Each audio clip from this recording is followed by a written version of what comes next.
ثم الصلاة والسلام على إمام الأولياء الكاملين وعلى آلهما وأصحابهما أجمعين من يومنا هذا إلى يوم الدين. أعوذ بالله من الشيطان الرجيم. بسم الله الرحمن الرحيم. ولا تقولوا لمن يقتل في سبيل الله أموات بل أحياء ولكن لا تشعرون. صدق الله العظيم. اما بعد، آج کی یہ نشست شہادت سید الشہداء امیر حمزہ رضی اللہ تعالی عنہ کی سیرت و شہادت پر منعقد کی گئی ہے. میں ذمہ داران گروہ مہدویہ کو اس بات پر مبارکباد پیش کرتا ہوں کہ انہوں نے اسلام کے وہ عظیم سپوت صحابی رسول سید الشہداء امیر حمزہ رضی اللہ تعالی عنہ کی شہادت و سیرت پر اس نشست کو منعقد کیا ہے. جہاں تک میرے علم کا تعلق ہے، قوم مہدویہ کی جانب سے یہ پہلی مرتبہ حضرت سید الشہداء امیر حمزہ رضی اللہ تعالیٰ عنہ کی شخصیت پر کوئی مجلس رکھی گئی ہے، اور پھر اس کے ساتھ ساتھ یہ بات بھی اپنے اذہان میں ہم رکھیں کہ قوم مہدویہ تمام اصحاب رسول صلی اللہ علیہ وسلم کی عظمت اور ان کی رفعت کی قائل ہے، اور گروہ مہدویہ کی اس تنظیم اور اس ادارے کو اللہ نے یہ شرف و اعزاز عطا کیا کہ وہ اس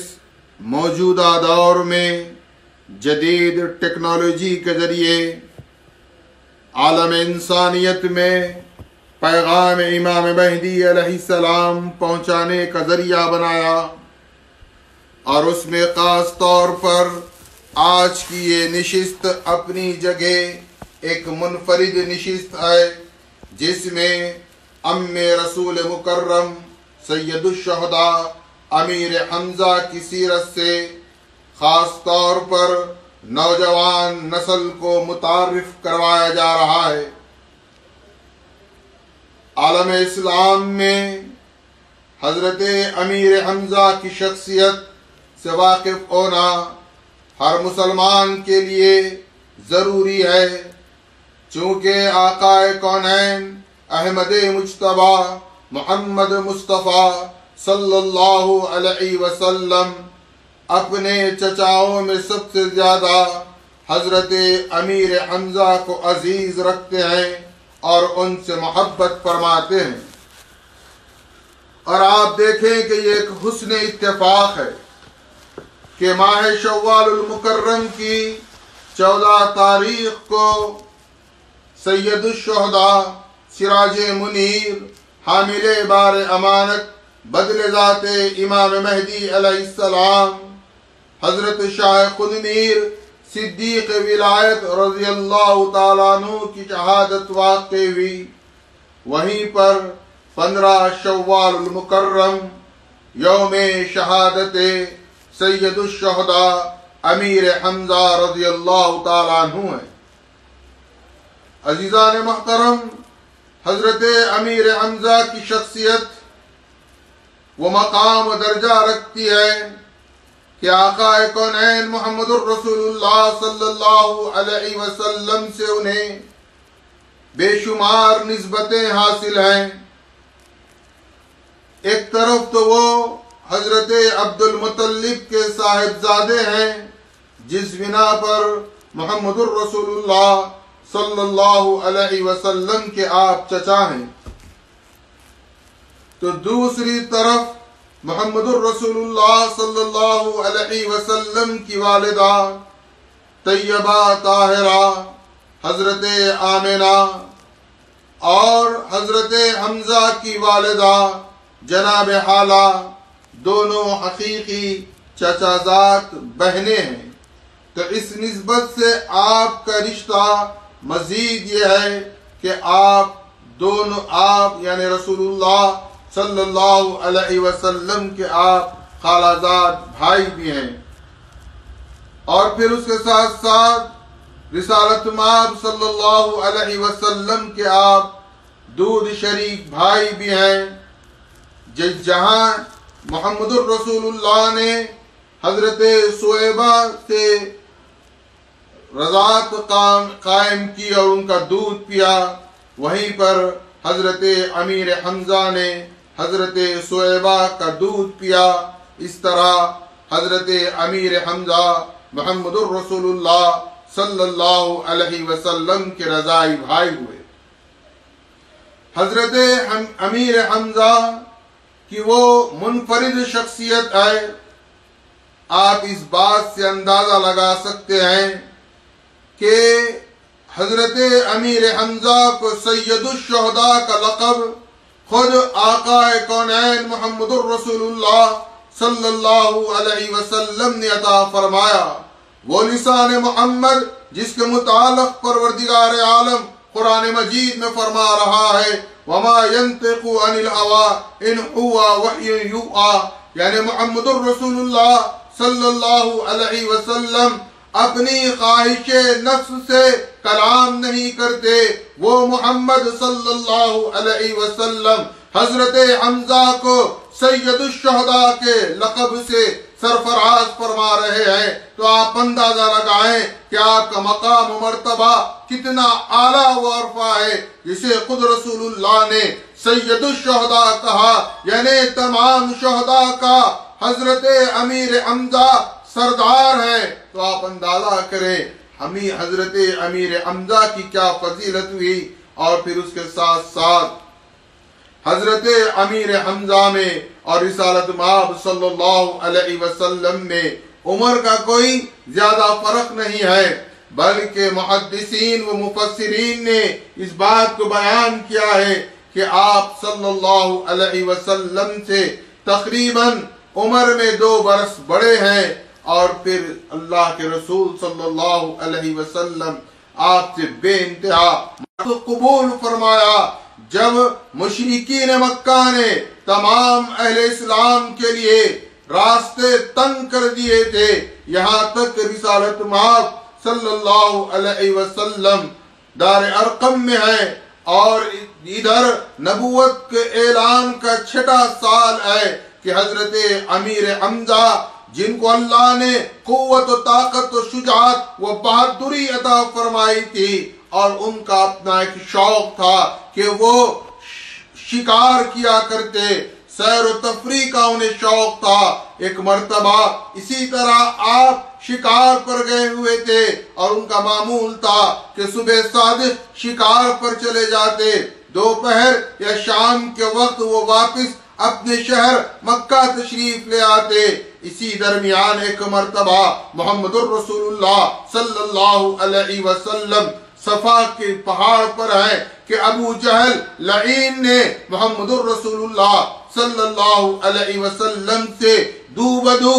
آپ کی شان میں گستاخیانہ کلمات کہے، رسالت مآب صلی اللہ علیہ وسلم کو برا بھلا کہا اور آپ کی شان میں گستاخی کرنے لگا، لیکن امام صبر، پیکر صبر، صاحب صبر محمد الرسول اللہ صلی اللہ علیہ وسلم، جن کو اللہ نے رحمت للعالمین بنایا تھا، آپ نے ذرہ برابر بھی اس کو جواب نہیں دیا، بلکہ آپ سماعت کرتے رہے، یہاں تک کہ ابو جہل نے آپ کو زخمی کر دیا اور رسالت مآب صلی اللہ علیہ وسلم نے کوئی جواب نہیں دیا۔ واپس آپ دار ارقم میں تشریف لے آئے، اور ادھر جب حضرت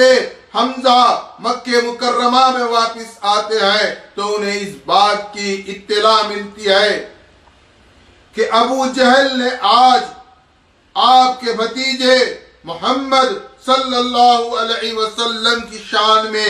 بے حد گستاخی و بدتمیزی کی ہے، آپ پر وار کیا ہے۔ حضرت امیر حمزہ کے جذبات ابھرتے ہیں اور وہ فوراً صحن کعبہ میں پہنچتے ہیں، دیکھتے ہیں کہ ایک جانب ابو جہل ہے، آپ اس سے بغیر کچھ کہے اس کے سر پر وار کرتے ہیں، اسے لہو لعان کر دیتے ہیں اور کہتے ہیں خبردار ابو جہل یہ نہ سمجھنا کہ میرا بھتیجا محمد تنہا ہے، اگر زمین پر بالخصوص مکے کی سرزمین پر اگر کوئی محمد کی بے ادبی کرے گا یا گستاخی کرے گا تو ان سے کہہ دینا ابھی حمزہ زندہ ہے، اور حمزہ کسی کو بخشنے والا نہیں ہے جو محمد کے در پر آئے۔ ابو جہل جہاں جسمانی کرب میں مبتلا ہے، لیکن وہیں پر ذہنی کرب بھی حاوی ہو جاتا ہے اور فوراً سوال کرتا ہے، اے حمزہ کیا آپ نے بھی محمد کے دین کو قبول کر لیا ہے؟ کیا آپ نے بھی محمد کو رسول اللہ تسلیم کر لیا ہے؟ تو حضرت امیر حمزہ پوری قوت ایمانی کے ساتھ فرماتے ہیں، ہاں ابو جہل یاد رکھنا، اور تمام سرداران مکہ اور مشرکین یہ سن لے کہ آج حمزہ محمد الرسول اللہ کو اللہ کا نبی و رسول مانتا ہے اور دین اسلام کو قبول کرتا ہے۔ یہ کہہ کر آپ محمد الرسول اللہ صلی اللہ علیہ وسلم کی بارگاہ میں حاضر ہوتے ہیں اور کہتے ہیں کہ اے بھتیجے، میں نے آپ کا بدلہ لے لیا، اس نے آپ کو اذیت پہنچائی، میں نے بھرپور وار کیا اور اس کو سبق سکھا دیا تاکہ آپ خوش ہو جائیں۔ دیکھیں رحمت للعالمین صلی اللہ علیہ وسلم کا بھی کیا رتبہ و مقام و مرتبہ ہے۔ رسالت مآب جواباً کہتے ہیں، حمزہ اے میرے عزیز چچا، اگر آپ چاہتے ہیں کہ آپ کا بھتیجا خوش ہو جائے تو آپ کا بھتیجا دشمنوں سے بدلہ لینے پر خوش نہیں ہوتا، بلکہ آپ کا بھتیجا اس وقت خوش ہوگا جب آپ اسلام کے دائرے میں آ جائیں، جب آپ ایمان قبول کر لیں۔ تو حضرت حمزہ فرماتے ہیں کہ اے میرے بھتیجے، اے محمد، آج میں نے آپ کو اللہ کا رسول تسلیم کیا ہے، میں خدا واحد کا پرستار ہو گیا ہوں، اور اشہد اللہ الہ الا اللہ و اشہد ان محمد الرسول اللہ کی صدا بلند کرتے ہیں۔ تو رسالت مآب صلی اللہ علیہ وسلم فرد مسرت اپنے ہاتھ اٹھا دیتے ہیں اور بارگاہ اہدیت میں دعا کرتے ہیں کہ اے پروردگار، تو حمزہ کو استقامت عطا فرما کہ وہ اس دین پر قائم رہے۔ یہ دعا ہی سب سے بڑی فضیلت ہے حضرت امیر حمزہ کے لیے۔ آج دنیا انسانیت بالخصوص مسلمان استقامت فی الدین کے لیے خود دعا پر دعائیں کرتے ہیں، لیکن حمزہ کا وہ عالم ہے، حمزہ کی وہ شخصیت ہے جس کے دین کی استقامت کی دعا خود فخر دو عالم محمد الرسول اللہ صلی اللہ علیہ وسلم فرما رہے ہیں تو اللہ کیسے رد فرماتا؟ اللہ نے حضرت حمزہ کو وہ استقامت دین عطا کی کہ قیامت تک اسلام کی تاریخ حمزہ کی استقامت کو بھول نہیں سکتی۔ اور پھر اس کے بعد جب امیر حمزہ اسلام قبول کر گئے تو 3 دن کا عرصہ ہے، 3 دن کے فاصلے پر مورخین نے طبقات ابن سعد میں، امام بہقی نے، امام اسقلانی نے، امام زرقانی نے، سب نے اس بات کو روایت کیا ہے کہ 3 دن کے بعد حضرت عمر ابن خطاب رضی اللہ تعالی عنہ نے بھی اسلام کو قبول کیا۔ اور بیان کیا جاتا ہے کہ جب حضرت عمر اپنی بہن کے گھر سے برہنہ شمشیر لیے دار ارقم کی طرف رواں دوا ہیں تو کسی نے حضرت امیر حمزہ کو اطلاع دی کہ اے حمزہ دیکھو عمر تمہاری جانب آ رہا ہے، وہ نعوذ باللہ محمد کے قتل پر آمدہ ہے اور برہنہ شمشیر ہے۔ تو حمزہ جواب دیتے ہیں کوئی پرواہ کی بات نہیں ہے، عمر کو جان لینا چاہیے کہ محمد کا آج دفاع کرنے والا حمزہ موجود ہے۔ جب حضرت عمر آتے ہیں تو بتاتے ہیں کہ میں تو بس اس نیت سے آیا ہوں کہ اسلام قبول کروں۔ بہرحال حضرت عمر اسلام قبول کر لیتے ہیں اور پھر اس کے بعد جب رسالت مآب صلی اللہ علیہ وسلم کو پروردگار عالم ہجرت کا حکم فرماتے ہیں تو آپ اپنی ہجرت سے پہلے چند صحابہ کو مدینہ منورہ کی طرف ہجرت کا حکم دیتے ہیں، جن میں حضرت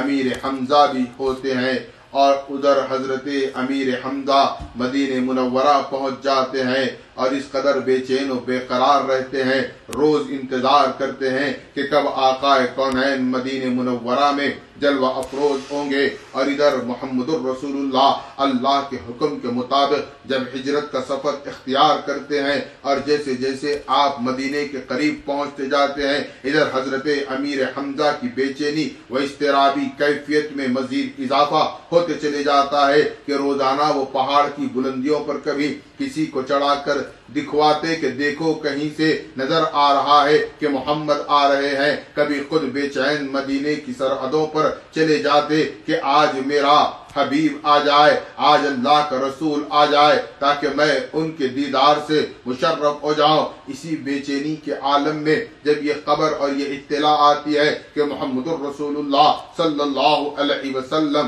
مدینہ منورہ میں تشریف لا رہے ہیں تو حضرت امیر حمزہ کی کوئی انتہا خوشی کی نہیں رہتی اور آقا کونین محمد الرسول اللہ صلی اللہ علیہ وسلم کے ساتھ امیر حمزہ مدینہ منورہ میں اپنا وقت گزارتے ہیں۔ اور پھر اس کے بعد میں بہت اختصار کے ساتھ سیرت امیر حمزہ کے چند پہلو آپ کے سامنے رکھ رہا ہوں تاکہ آپ اس بات کو محسوس کریں کہ کتنی عظمت و شان والے ہیں حضرت امیر حمزہ۔ جب بدر کے میدان میں مشرکین مکہ اہل اسلام کے مد مقابل آتے ہیں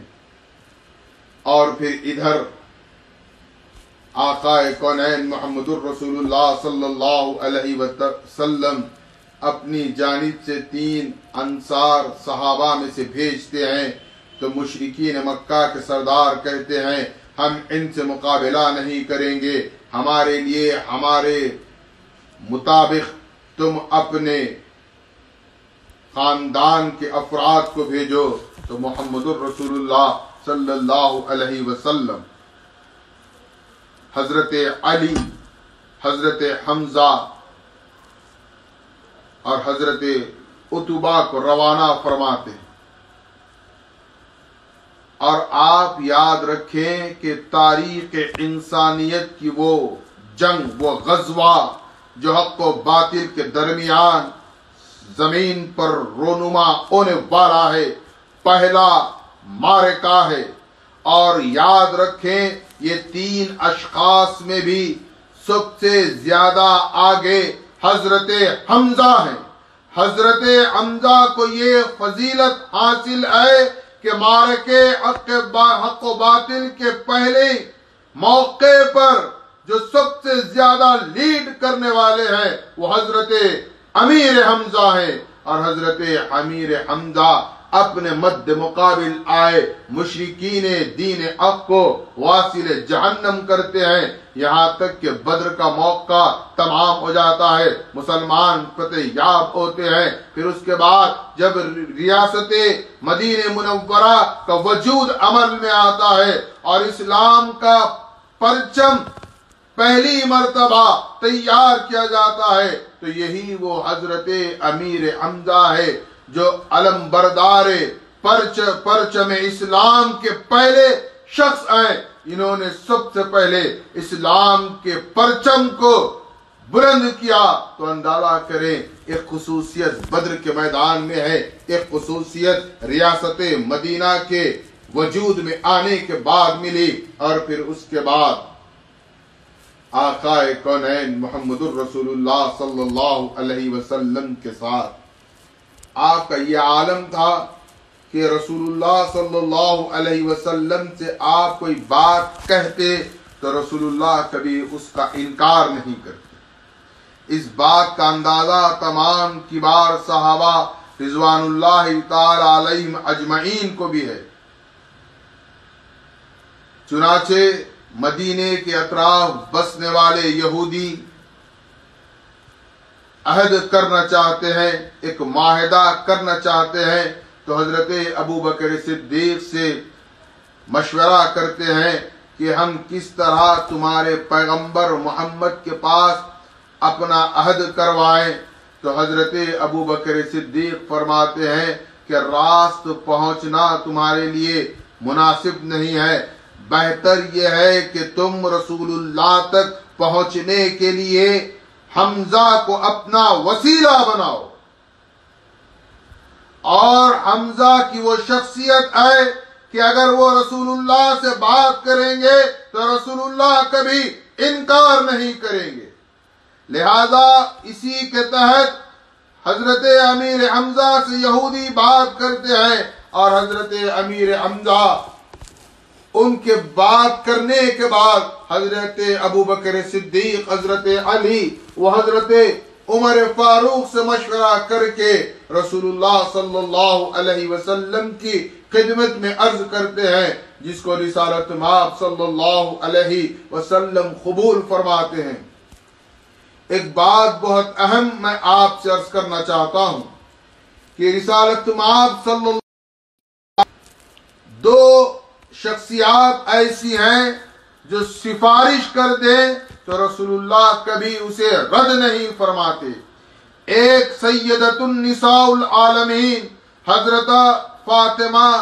رضی اللہ تعالی عنہا، تو دوسرے حضرت امیر حمزہ، اور یہ امیر حمزہ رسول اللہ نے انہیں ان کی حیات میں مدینے کی ریاست کا امیر بنایا ہے، اسی لیے آپ کو امیر حمزہ کہا جاتا ہے۔ رسول اللہ نے آپ کے متعلق فرمایا کہ یہ اسد اللہ ہے، یہ اللہ کا شیر ہے، اور فرمایا کہ یہ نہ صرف اللہ کا شیر ہے بلکہ اللہ کے رسول کا شیر ہے، یہ اسد الرسول ہے۔ اور پھر رسول اللہ صلی اللہ علیہ وسلم نے فرمایا کہ یہ سید الشہداء ہے۔ اور پھر آپ غور کریں کہ رسالت مآب صلی اللہ علیہ وسلم کی حفاظت کا ایک دستہ ہوا کرتا، صحابہ کا ایک دستہ ہوتا، اور اس دستے کے امیر حضرت امیر حمزہ ہیں۔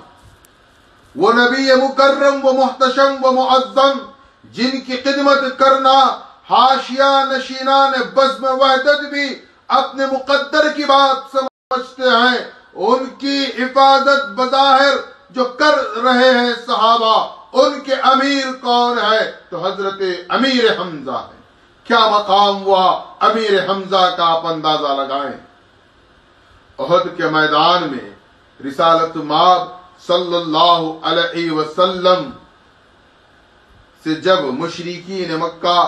معرکہ آرائی کر رہے ہیں تو رسالت مآب صلی اللہ علیہ وسلم کی یہ چچا حضرت حمزہ نے تقریباً ایک روایت کے مطابق 27 مشرکین مکہ کو واصل جہنم کیا، تو دوسری روایت کے مطابق 30 کو آپ نے واصل جہنم کیا۔ چونکہ آپ کی شجاعت، آپ کی بہادری اور آپ کی دلیری میدان بدر میں مشرکین مکہ دیکھ چکے تھے، تو انہیں اس بات کے لیے کبھی گوارا نہیں تھا کہ حمزہ کو کسی طرح چھوڑ دیا جائے، لیکن کسی میں اتنی جرت بھی نہیں تھی کہ وہ حضرت امیر حمزہ سے مد مقابل آ کر مقابلہ کریں، بلکہ انہوں نے ایک سازش رچی اور ایک وحشی کو تیار کیا۔ اس کے آقا نے اس کو لالچ دی کہ اگر تو حمزہ کو شہید کر دے گا، قتل کر دے گا، تو ہم بدلے میں تجھے آزاد کر دیں گے۔ ادھر ہندا نے کہا کہ اگر تو حمزہ کا لاشا میرے حوالے کر دے گا تو میں تجھے دولت کے انبار میں تول دوں گی اور تجھے اس قدر مال دوں گی کہ تو تصور بھی نہیں کر سکتا ہے۔ دنیا کے حرص و لالچ میں وحشی حضرت امیر حمزہ کے تعاقب میں رہا پوری جنگ، اور ایک جب موقع اس کو ملا تو اس نے پیچھے سے وار کیا نیزے کا، اور آپ زمین پر گر پڑے۔ جیسے ہی آپ نیزے سے زمین پر آئے تو دشمنوں نے آپ پر وار کر کے آپ کو شہید کر دیا، اور شہادت پر بھی بس نہیں کیا گیا۔ آسمان نے پہلی مرتبہ یہ منظر بھی دیکھا، زمین پر ام رسول سید الشہداء امیر حمزہ کا لاشا پڑا ہے، مسلح کیا گیا۔ یعنی مسلح اس کو کہیں گے یعنی آنکھ نکال دی جائے، ناک کاٹ دی جائے، ہونٹ کاٹ دیے جائیں، کان کاٹ دی جائیں، جسم کے اعضاء کاٹ دیے جائیں۔ اللہ اللہ، حضرت امیر حمزہ کے جسم کے ساتھ یہ بے حرمتی کی گئی، آپ کے آنکھوں کو نکال دیا گیا، آپ کی ناک مبارک کو کاٹ دیا گیا، آپ کے کان کاٹ دیے گئے، آپ کے بازو کاٹ دیے گئے، یہاں تک کہ آپ کا سینہ چاک کر دیا گیا، اور آپ کے سینے کو چاک کر کے اس میں سے جگر کو نکالا گیا اور ہندا کی خدمت میں پیش کیا گیا، اور اس عورت نے، ہندا نے امیر حمزہ کے کلیجے کو چبایا۔ کتنا دردناک ماحول و منظر ہوگا جس کو رسول اللہ سید الشہداء فرما رہے ہیں، اسد اللہ فرما رہے ہیں، اسد الرسول فرما رہے ہیں، فاعل الخیرات فرما رہے ہیں، کاشف الکرب فرما رہے ہیں۔ اتنی عظمتوں والا یہ صحابی، سب سے بڑی عظمت تو یہی کہ وہ صحابی رسول، پھر اس کے بعد وہ محمد الرسول اللہ کے سب سے زیادہ محبوب صحابی وہ چچا، پھر ان کے لاشے کے ساتھ یہ بے حرمتی کی گئی، اور جب رسول اللہ کو یہ خبر دی گئی کہ آپ کے چچا کو شہید کر دیا گیا ہے، تو رسول اللہ صلی اللہ علیہ وسلم پیکرے صبر جب لاشے امیر حمزہ کے پاس پہنچے تو آپ نے زارو قطار رویا۔ صحابہ عرض کرتے ہیں کہ رسول اللہ اس قدر روئے کہ آپ کی ریش مبارک تر ہو گئی تھی، اور جمیع صحابہ اس بات کی روایت کرتے ہیں کہ آج سے پہلے ہم نے رسول اللہ کو اتنا زارو قطار روتے نہیں دیکھا۔ محمد الرسول اللہ زارو قطار رو رہے ہیں اپنے عزیز چچا کے لاشے کو دیکھ کر، جس نے اسلام کی خاطر، اللہ کی وحدانیت کے لیے، اللہ کے دین کی بقا کے لیے، محمد الرسول اللہ کی محبت میں اپنے آپ کو اس قدر اللہ کے راہ میں پیش کر دیا ہے۔ اللہ کے رسول دیکھتے ہیں، زارو قطار روتے ہیں، اور ایک موقع پر محمد الرسول اللہ فرماتے ہیں کہ اے حمزہ، آپ کی شہادت رائے گاہ نہیں جائے گی، کو ستر کو قتل کر ڈالیں گے۔ اللہ وہی فرماتا ہے نہیں محمد، ہم اس کا بدلہ ایسا نہیں لیں گے، آپ صبر کریں۔ اللہ نے ان کی شہادت کو قبول فرمایا۔ وہیں پر حضرت فاطمہ رضی اللہ تعالی عنہا اور حضرت حمزہ کی بہن حضرت صفیہ بھی ہوتی ہیں۔ رسالت مآب صلی اللہ علیہ وسلم اپنی نگاہیں آسمانوں کی طرف بلند کرتے ہیں اور فرماتے ہیں کہ ابھی ابھی میں دیکھ رہا ہوں کہ ساتوں آسمانوں پر حضرت امیر حمزہ کی شہادت کے چرچے ہیں، اور اللہ نے تمام آسمانوں پر امیر حمزہ کو اسد اللہ کے لقب سے رسول اللہ صلی اللہ علیہ وسلم کفن کے لیے چادر طلب فرماتے ہیں تو کپڑا اس قدر چھوٹا ہوتا ہے کہ اگر اوپر کے حصے پر ڈھانپا جائے تو پیر برہنہ رہ جاتے ہیں، اگر پیروں کو ڈھانکا جائے تو سر مقدس برہنہ رہ جاتا ہے۔ تو رسول اللہ فرماتے ہیں سر سے پیر تک ڈھانپ دو، اور جہاں پیر برہنہ ہے وہیں پر درخت کی پتے یا گھاس لا کر اس کو چھپا دو، اسی طرح چھپایا جاتا ہے۔ اور حضرت امیر حمزہ کو ایک اور فضیلت اور خصوصیت ملی ہے جو آج تک تاریخ اسلام میں کسی کو میسر نہیں ہوئی ہے۔ رسول اللہ صلی اللہ علیہ وسلم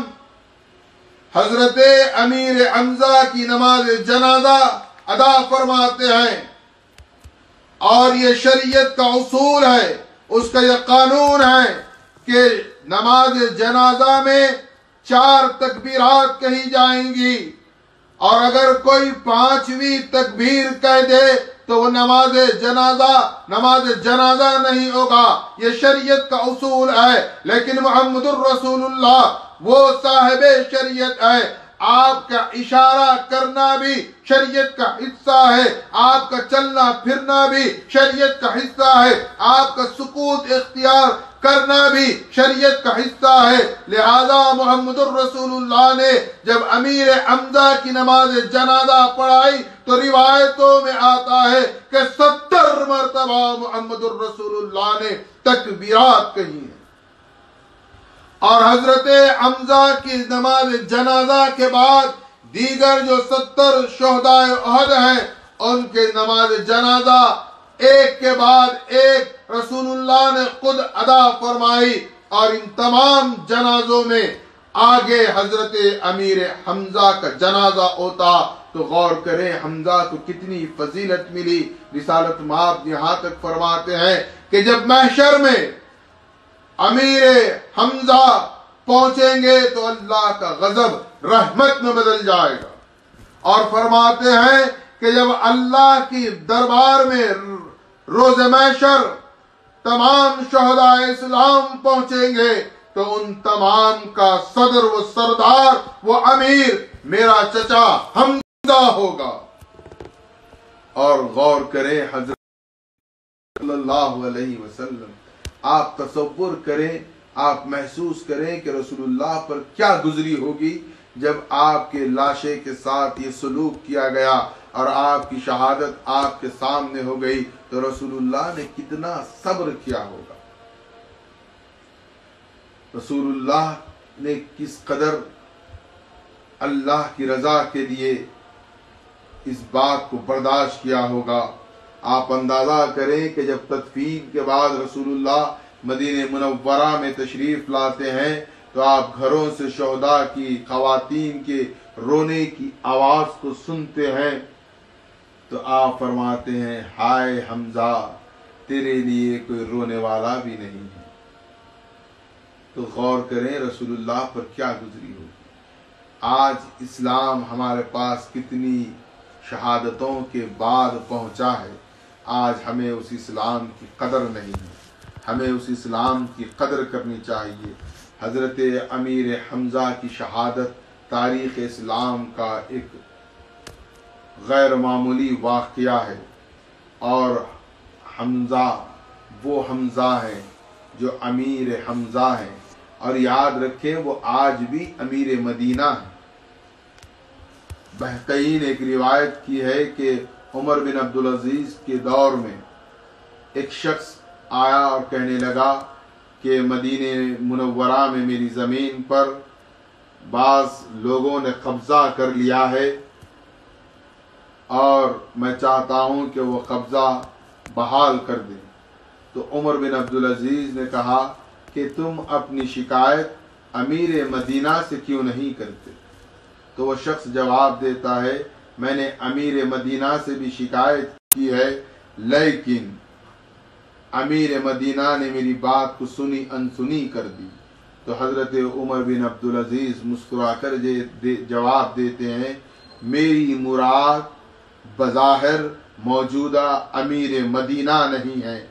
بلکہ جس کو رسول اللہ نے امیر مدینہ بنایا، جو امیر حمزہ ہیں، ان کے بارگاہ میں تم اپنی فریاد کو رکھو، اللہ تمہارا کام بنائے گا۔ وہ شخص اسی بات پر عمل کرتا ہے تو اس کے زمین سے جو لوگ قبضہ دار تھے قبضہ چھوڑ دیتے ہیں۔ یاد رکھیں بہت سے صوفیاء کا یہ قول ہے، وہ یہ کہتے ہیں کہ اگر رسول اللہ صلی اللہ علیہ وسلم تک اپنی کوئی سفارش، اپنی کوئی دعا قبول کروانی ہے تو حضرت امیر حمزہ کا وسیلے سے کرائیں، وہ دعا کبھی رد نہیں ہوتی۔ اور بعض صوفیاء ایسے بھی تاریخ